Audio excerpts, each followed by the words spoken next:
This is my uncle's 1987 RV, and today we're gonna work on finishing the foundation for the bed. Hopefully I can get these two corners finished up today.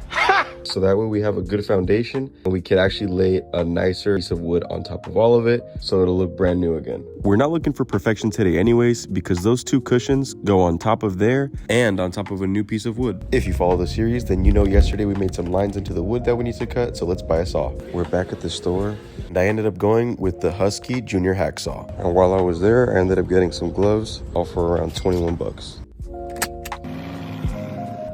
I don't know why I have the feeling like we're gonna be back a few more times today. Once we got back home, I went straight to work.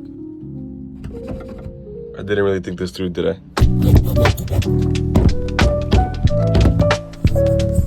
So that's the line I was able to manage with a flathead screwdriver and this little saw. And the next obstacle ahead of me was trying to clean up that line right there with the little things that I had. But before I did that, I thought it'd be a great idea if I cleaned up the workspace in front of me, and this is what happened.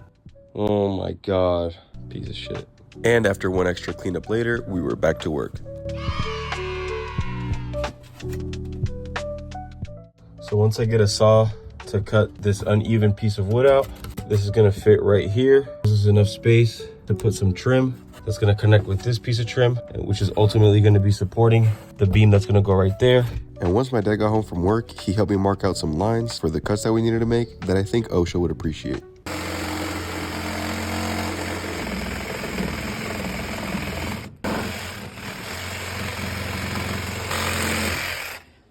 That was fucking sketchy with.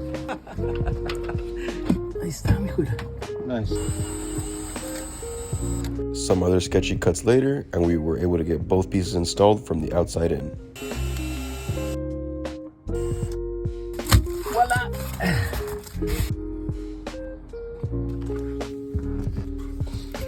Nice. And of course, to make sure everything stayed together properly, I went ahead and put some adhesive between the top piece of wood and the foam on the bottom. And finally, I grabbed the extra piece of wood that we didn't use, grabbed the table from the floor, and put it on top of the wood so it would put some weight on it overnight and make sure it would make a proper seal. If you watched all the way to the end, thank you so much. Like, follow, and share if you want to see more.